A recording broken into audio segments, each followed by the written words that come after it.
Notre prochain invité aime les voyages. Ça, ce sont des images d'autres voyages qu'il a fait. Mais là, il vient de réaliser tout un voyage. Il a traversé le Canada, 16 423 km aller-retour. Ça lui a coûté combien? Comme on dit en bon québécois, pas une scène. Il s'appelle Jimmy Chabot, Jim Chab, ce que vous le connaissez sur les réseaux sociaux sous ce nom-là. Et il vient de traverser le pays, donc sur le pouce. Bonjour, Jimmy. Ah ben enchanté, enchanté. Comment, là, tu viens tout juste de revenir de ton aventure. Ouais. C'était pourquoi exactement que tu voulais faire ce défi? En fait, c'était pour montrer la diversité des francophones à travers... Pour montrer l'existence des francophones d'un océan à l'autre.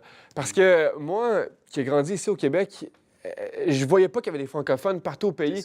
Mais moi qui ai fait de la radio à Winnipeg, puis qui a fait de la radio dans le nord de l'Ontario, c'est un peu ces personnes-là qui m'ont donné ma première chance, mes premières armes dans le métier. C'était une façon de leur dire merci, puis de leur prouver leur existence, parce qu'on n'en parle jamais de ces francophones. Puis vous avez des auditeurs, vous avez énormément il y a énormément de monde qui écoute vos bulletins en Ontario, que ce soit au Manitoba ou pas partout au Canada. Parce qu'il faut dire aux gens, non seulement tu l'as fait sur le bras, comme on dit, ou sur le pouce, Ouais. mais tu l'as fait en français, toujours en parlant français d'un bout à l'autre du pays. Oui, j'ai traversé le Canada en français. Alors, mon but était de prouver l'existence des francophones. Fait que j'étais sur le pouce.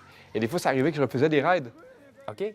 Parce qu'il ne parlait pas français, il ne comprenait pas? Il n'était pas francophone. Fait que de Drummondville jusqu'à Whitehall, j'ai fait en français. Après ça, quand j'ai monté vers le pôle Nord, 919 km de terre battue. Puis là, je dis à ma mère, je dis « Hey, ma, je suis juste à côté, là, je suis à 30 heures. » 30 heures, c'est la distance entre Drummondville et Winnipeg. Elle me dit « T'es un méchant malade. » Mais finalement, je l'ai fait sur le pouce, puis je me suis rendu compte qu'il y avait juste entre 30 et 40 voitures qui passaient là par jour. OK. Donc, il a fallu que tu, sois un peu plus souple sur le choix de tes transports. Il faisait fret, j'avais pas rien. Donc, jusqu'aux limites, finalement, de l'océan Arctique que tu es allé. Ouais. D'ailleurs, on voit, peut-être nous montrer ta... Pôle Nord! Pôle Nord. C'est vraiment de cette façon-là que tu abordais les gens. Mais quelle est la réponse que tu as reçue? Comment les gens te recevaient? Ils devaient trouver ça sympathique, un gars du Québec qui arrive, qui parle français. Oui, mais en fait, c'est que tout le monde a une histoire à raconter. Il faut seulement prendre le temps de les écouter. Alors, c'est le plus beau cadeau, je pense, qu'on peut offrir à quelqu'un. Prenez le temps de les écouter. Et c'est vraiment ça que je me suis rendu compte. Tout le monde aime raconter leurs histoires et moi, c'était ça que je tentais de mettre dans mes vidéos sur ma chaîne YouTube. Et tu as passé quoi? Seulement 5 soirées à la Belle Étoile, 5 nuits à la Belle Étoile? Tout le reste a été hébergé? Tout le reste, Wow. Ouais. Tout le reste, j'ai trouvé des hébergements, donc je trouvais des gens pour me loger. C'est arrivé une fois que j'ai dormi dans une cour à scrap. Il y avait une voiture débarrée dans le nord de la Colombie-Britannique. Dormir dans une cour à scrap.